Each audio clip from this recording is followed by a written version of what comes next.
Project Blue is a brand new format that has just recently been introduced to Flesh and Blood. Sorta. At the moment, this format is being beta tested by Legend Story Labs as well as interested community members, but there is a side event for the format taking place in New Zealand in June. In this video, I want to take a dive into the format, going over how it differentiates itself from other formats, give my initial thoughts on it, and then actually play a few games to better answer the question, is it worth it to play Project Blue?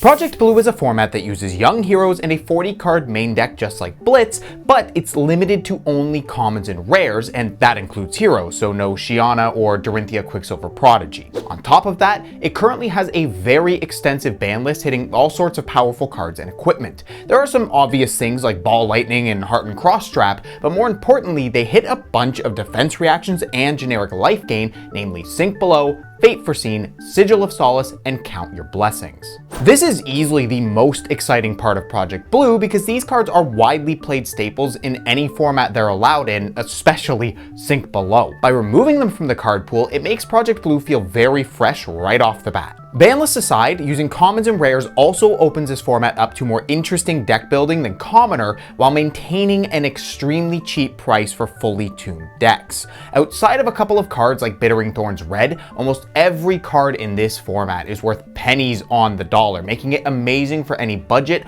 or new player to jump into. But not only does keeping out Majestics and Legendaries drastically lower the price of decks, it also keeps the power level in check, making Project Blue far more balanced than Blitz, at least on paper. And because you're still using young heroes with 20 health, matches won't be nearly as long as classic constructed games, making it perfect for late night armories or just jamming a bunch of games with a friend. This does mean that the format won't have the sheer depth of CC, but is more approachable and casual friendly. But what I think is best of all is the fact that there's no living legend system for this format, meaning that with the exception of the heroes already not in it, you can play your favorite decks forever. In fact, one of the things that drew me to this format was losing Viserai, Enigma, and Aurora this past year in Classic Constructed. That is 3 decks that I really enjoyed playing, but I just can't in that format anymore. But I can build Project Blue versions and still get to enjoy some of my favorites. Or, since decks are, like $10 to $20 tops, I can play heroes that I've never played in CC before. Of course, these are all just my initial thoughts and breakdowns of Project Blue. Being in beta testing, the format is sure to change with cards either being added to or coming off the ban list as LSS and the community test it more. The format does seem to have competitive viability, and I could see it replacing Commoner as the format for gold foil side events, but it also looks to be that perfect introductory and casual format. But none of that really matters if it isn't fun to play, and so in order to give this format a good test, I got to building several decks on February and then in paper and asked my good buddy Carlos if he wanted to play some games. Alright, so like I just said in the intro that I have yet to script, we are going to be playing some Project Blue, and I am joined by my buddy Carlos. How you doing, man? Very good, man. Thank you for having me. Absolutely. So Project Blue obviously is a format with all commons and rares, and that's why I wanted to get you in. So you've been playing what, 4-5 months or so? Not even? Really. 3 months, even less. So how do you feel like as a new player about a format that is like most decks are like $10 to $20 rather than like 1,000 plus for CC? I hope it's gonna be more competitive, to be honest, because it's hard for me for like a beginner to play with you guys sometimes, when like when you have like a really expensive like kind of deck. Because that's the thing, like for me in this video specifically, I want to see if the format is not only like has some competitive potential, but also like is it just fun to play a bunch of random decks, right? There's one issue. You don't have your own Project Blue deck, so no, I don't. You're gonna be using mine. Yeah. But I actually have something. So I told you that this was in here. Yeah. Because it just needed to fill some space. But the deck box sleeves, everything, that is for you. That's for me? That's for you. Oh, the KO one, perfect. I remember you mentioning to me in CC that you wanted to play KO, and I had a bunch of extra stuff, so the whole thing, like to try it. I figure we'll do probably a couple games. I'm gonna commentate over them, but cut to the raw footage, like when it calls for it, when we make a joke or whatever, because we're funny guys. Yeah. We're trying to be. Yeah, so we're gonna just try this format. The goal here is just to see, like, is this format any fun? Listen, I'm not a top tier competitive player. I'm a pretty decent deck builder, I think, so it's like we're kind of getting a feel for the format and just answer the question, is Project Blue worth it to play? Answer that. Answer that. Well, that's what we're here to do. All right. To start off our first match of Project Blue, I wanted Carlos to play a deck he was familiar with and have myself play a hero that he had the tools to deal with, but one that I would also enjoy. And since he got into the game with a budget Syndra deck, I thought she would be a perfect start for him. The deck I built for this format is a pretty standard aggro Syndra list with all the normal draconic attacks with Go Again, some marking and fealty generation, and then solid chain enders that could really help pile on the damage. But with that deck on Carlos's side of the field, I needed a deck that could stand up to the wide chains long enough to not outright die. Because if I can't block him out directly, then maybe I could try redirecting his attacks into, say, some dragons. That's right, the deck I chose for this match was none other than Dromai, a hero who's been out of Classic Constructed for a while. The build I went with was her standard redline aggro build as well, because with only 20 health and no sinks, fates, or sigils, you don't really have the time or ability to be more defensive. But the plan here is quite simple. Make some Ash, attack with red Go Again attacks, play some dragons, and then attack with them over and over, or enjoy the yummy life gain when my opponent sends damage at my allies instead of my face. But with both decks ready to hit the ground running with two different styles of redline aggro, it was time to play our first game of Project Blue. Also, just a quick note, you'll notice that there is indeed a glare at the center of our match during our games, and this is because I am a big, dumb, stupid idiot and forgot to turn off the main light in my room. My bad. Winning the die roll, I decide to go second so I can get the game tempo. Carlos starts his turn with a dagger, and so in response I crack my Glory Seeker, getting 3 Ash from it, and then use my Silken Form and the last card in hand to cover as much damage as possible, which was way less than what he sent at me, as another attack and a Hunt the Hunter for 6 brings me all the way down to 13 on turn 1. But hey, at least I get an Ashwing out of it. So I start my turn 1 on the back foot, but I have a pretty good hand, including a Ravenous Rabble. This card is great in a deck with only 4 blues, and because I pitched one on the first turn, there was no way that I was gonna hit one on the Ravenous Rabble for, oh, come on, dude. I've got 4 blues in the whole deck. There's 4 in the whole deck. Come on, man. I take the 2. No, it's 2. Yeah, it's 2. Oh, I take the 2. I hate this game. Well, that fucking sucks. After the rabble for a whopping 2, I play a Mirror Guy and send it after the Ashwing, ending my turn with a Dust Up for 4 to make another Ash, although I do decline to make the Ashwing. I do manage to leak 5 damage here though, bringing us closer in life, and with my dragons on board, I'm hoping that they can eat some damage for me. And thankfully, my hopes are not dashed as my Ashwing immediately commits Seppuku on a dagger. Then, after leaking 2 with the Display Loyalty, Carlos plays a Wrath of Retribution, flicking his dagger on chain, recurring both, and sending them at my Mirror Guy. This clears my board, but it leaves me with some life to work with. Plus, he now has no daggers, and in my hand I have the most beautiful combination that this deck has to offer. Tooth of the Dragon and Kyloria. If you thought attacking for 4 draw a card was powerful, you ain't seen nothing yet. Attacking in for 7, Carlos just takes it, bringing him all the way down to 8, and I draw a Skittering Sands, which I'm able to use my last Ash for. I swing for 4, then finish my chain with a Snatch, getting a card and bringing Carlos all the way down to 2. On his turn, Kyloria continues to put in work and eats 3 damage for me, and then the Ashwing also takes the 2 damage from an Art of the Dragon Fire. This lets me take some damage and leaves me with enough cards in my hand to take 3 on his turn. Carlos then just arsenals, passes, and then he hits the table. Oh no. Alright, now I gotta realign the table. This is when I cheat. It's just like as I'm doing this, you change the life total. But even with him trying to distract me, it wasn't going to save him, because the game ends with me sending a Spears of Surreality for 5, Skittering Sands and an Ashwing for 4, and then a Snatch for 4. God, I really love breakpoints in a format without Sink Below and Fate Foreseen.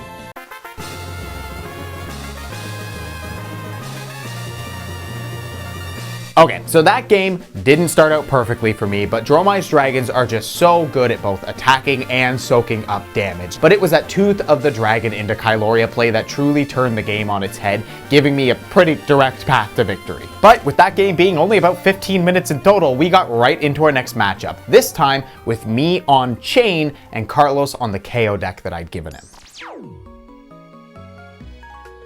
Carlos's KO deck was, like the Syndra deck, pretty standard. KO has great armor options, and the deck was basically just a normal KO deck without the Majestics. Wild Rides, Bare Fangs, and Pulpings in both red and yellows were great, and then the yellow and blue windups were also solid discard options. On my side of the table, I was on Rune Gate Chain. I do have a confession to make first though, this was not my own build. This was a build that I found on February made by Azathoth, but it looked so damn cool that I wanted to give it a try. Because Chain is able to make Soul Shackles and give Runeblade and Shadow actions go again, the deck was able to use things like Malefic Incantations, Read the Runes, and Spellblade Assault to make Rune Chants and then follow up with a Rune Gate attack from Banish like Deathly Wail or Phantom Wraith. Anyways, with the decks ready to go, we were ready to play game 2.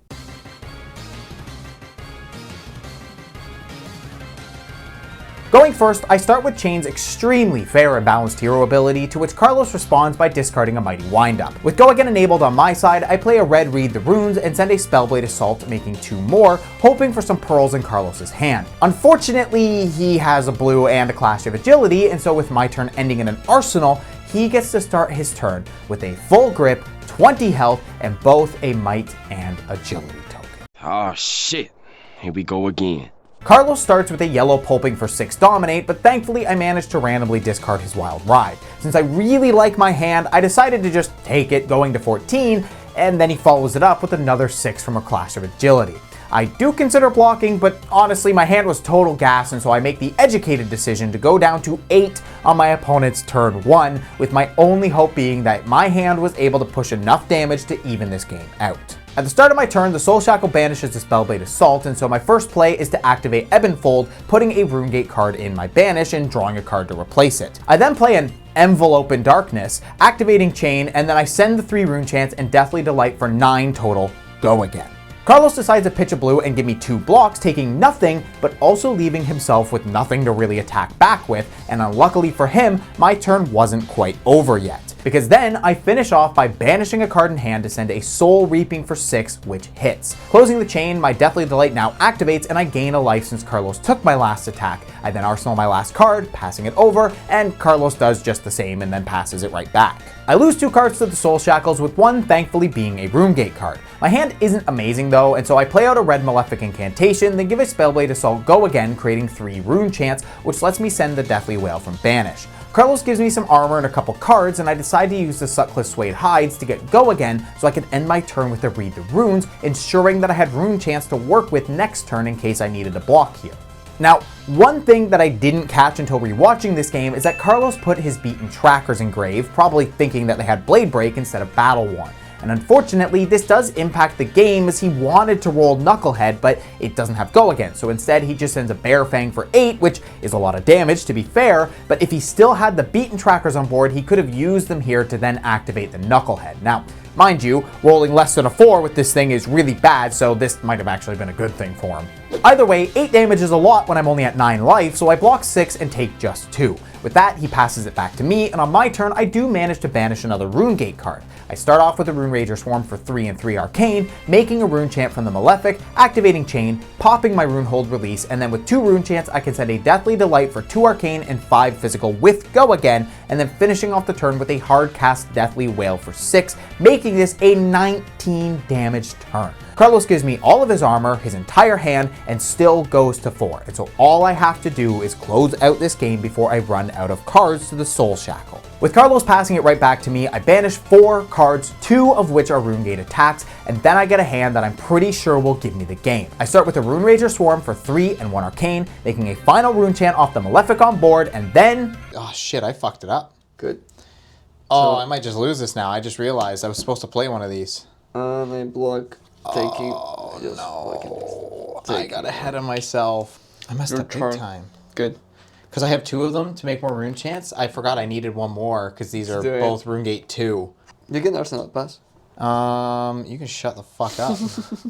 So yeah, with absolutely no salt with my mistake at all, I follow up my Rune Rager with a red Malefic that I was supposed to play first, and after ruminating on how dumb I am, I activate Chain and send a hard cast Phantom Wraith for 6 and 1 Arcane, with the plan to use my bodice to send the Reaping Blade, but then... I can just defend 2 and pay. So yeah, I'm dead because I only could pay. Oh, you can't block with them and you're low. Yes. Oh shoot. Okay. Even when I throw, even when I forget, oh yeah, I need 2 rune chants. Even when I throw, I keep looking over there where the camera's over here because I'm stupid. Damn it! That was a good one. I told you this hero is ridiculously strong. This is really strong.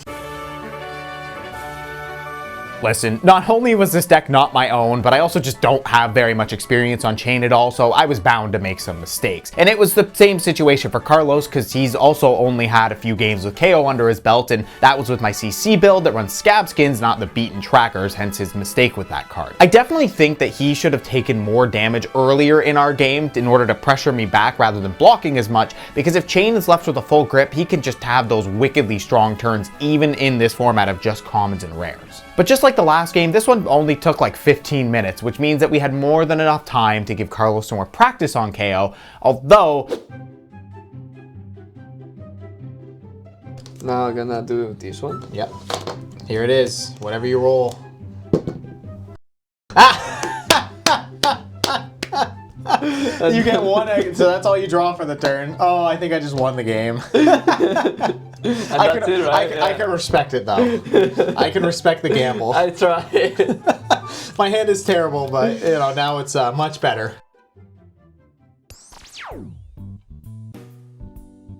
I'll lower this just a little bit, so I'm not like so much taller than you. I know you win, but yeah, I won. So what happened? What happened? You were gonna win all those games, eh? Don't even remind me, man. Yeah, so like it was a good game. It was really close. I think the only thing is like you've been playing for 4 years, me for 4 months, so you pretty much. I need to get. You need to get good. I need to, maybe, I need to know, but that should be pretty nice to play. Do you find this format appealing in the fact that it's all commons and rares? It's appealing, yeah. It's easy for me just to get a booster box and build it for that one. Yeah. And finally pick more heroes that I can play, you know. No fake for scenes and sync blows. What did you think about that? I feel like the game was more faster, that's for sure. Less defensive, more faster. It seems like really like helped the game like to be me like more direct to you. Yeah, you can just attack the person. I can play more of my game. Yeah, there are some D-reacts, but there's a lot less of them. Yeah. So do you enjoy the faster games in CC? I enjoy it faster, yeah. I feel like the balance better, like I can play with someone else. You know, even if it's a pro or like someone new or maybe like a couple of games like they know, and I can still have a chance to win, or like it's more enjoyable the game too as well. So would you say you enjoyed your time then? I really enjoyed it. Get your ass beat? Hey, next time. Thank you for joining me. Thank you for coming. Thank you. It was good games. Well, I'll see you on Friday probably, or not before that. No, yeah, exactly. We'll hang out. Well, so Carlos had a good time despite getting his ass handed to him in every single game, but I think that really speaks to the accessibility of a format like this. For me, I really enjoyed the faster games because honestly, sometimes I want to play Fab, but I don't want to sit for an hour at a time playing just one matchup. Being able to get several games with different decks in the same span of time is a really nice change of pace, and the fact that decks are so cheap and easy to build means that you can have a ton of options to play with that fits your current mood. In fact, since making this video, I've built a couple more decks and plan to build even more as time goes on because I really do love personally playing a little bit of everything. And Project Blue seems to be a great way to experience heroes that you want to try, but maybe don't want to shell out hundreds of dollars to build in CC. But I will say that after playing those games, it does seem like this format has depth, just not as much as CC. So you can still have your favorite deck that you can improve with and master without having to worry about as much variance as full powered Blitz. Obviously, you still have things like that 19 damage chain turn that can go over the top, but it's still not nearly as consistent as it is when you have Majestics and Legendaries as well. That all being said, there are a couple things that give me pause on the format. The first is that I'm not exactly sure how popular Project Blue will end up being, and I do wonder if it will actually be able to break through to the wider community. As it stands, most people in this community, at least those who engage online, want to play Classic Constructed. Even though there is a bit of hype around Project Blue since it's so new, I do wonder if it will be able to continue to grow in popularity. I do hope that it's at least reasonably popular because I truly love being able to build a bunch of different decks out of cards I already own, and I'd enjoy being able to do more videos on this format over time. But there was another thing that I genuinely did not enjoy experiencing in Project Blue, and it's something that I ran into when I played it at my most recent armory, and that was Pummel. With cards like Sync and Fate being banned, Pummel is a lot harder to stop. Yes, there are still D-reacts that heroes can use, but they typically require a hoop to jump through to use. And while I'm actually super fine with Sync and Fate being gone, Pummel is just such a blowout card, and with only 20 health and less armor and reactions to stop it, it can just end games on the spot. I experienced the worst of it versus a buddy on Oldhim because not only does he get to run things like Winter's Bite and Frostfangs to already rip your cards away, but then he also gets a shit ton of armor, more than any other class, and he can use it to block out, then hit you with a Thunk and Pummel. And if you're not set up with a conditional D-react, you basically just lose the game right then and there. Every other game I've played so far has been fun, even the ones I ended up losing, but facing Oldhim and getting Pummel thunked with less counterplay than even Commoner has it was not a fun experience. Obviously, one game is not enough experience to really make a conclusion here, but I think that with Guardian having all the Civic armor and with the Mastery Pack coming down the line, then maybe Pummel might be too much for the format, and I would personally be super fine with seeing it go. But other than those two things, I have been having a really good time with Project Blue. I know I keep saying it, but I do love building a bunch of decks and being able to be creative. And the thing that's really cool is since games are so short, even if you build a deck that's trash, at least you're not stuck playing it for like 45 minutes just to figure that out. I do see Project Blue being a fantastic introductory format. And once it's done with the beta testing and LSS has made it official with an official name, I can also see them just changing those Blitz precons to Project Blue precons. Those decks were all commons and rares already, so it would be super easy to just change them to this format and voila. And the fact that it seems that they're going to be hosting side events at tournaments for it also still gives players a path to competitive play if they just want to engage in that format. So, is Project Blue worth it to play? I would honestly and emphatically say yes. This format is at the very least worth a shot. Having commons and rares allows for heroes to have their full identity. For example, Dromion Commoner doesn't have any of her dragons, but the power level here isn't so over the top that you get blown out turn 1 every game. The fact that decks are dirt cheap is just great because even if you don't end up playing it all that much or liking a deck that you build, it's not like you're wasting a ton of money. If you were on the fence about trying Project Blue before this video, I really hope that I've convinced you to at least give it a try. But that's going to be it for my thoughts, and now I want to know how you all feel about this format. I am really excited to hear what you all think, and even more to see the future of this format develop. And who knows, maybe you guys will see some more gameplay for it pop up from time to time on the channel. However, that'll be all for this video. Thank you for watching, and thanks even more to the patrons. You guys really do help keep this channel running, so I do appreciate it. Huge shout out to the Giga Chads Geeks First, Elixir, Vinny, John, Ty, Chemical, Bryant, Dark Memoria, and Big Hungry. Then we've got the Alpha Chads Thomas, Zajima, Aaron, and Approximo. And then there's the Super Chads Cece, Ben, Yogbadoodles21, Kevin, and Wolf Shadowmancer. Thanks again as always, and stay Chadly, my friends.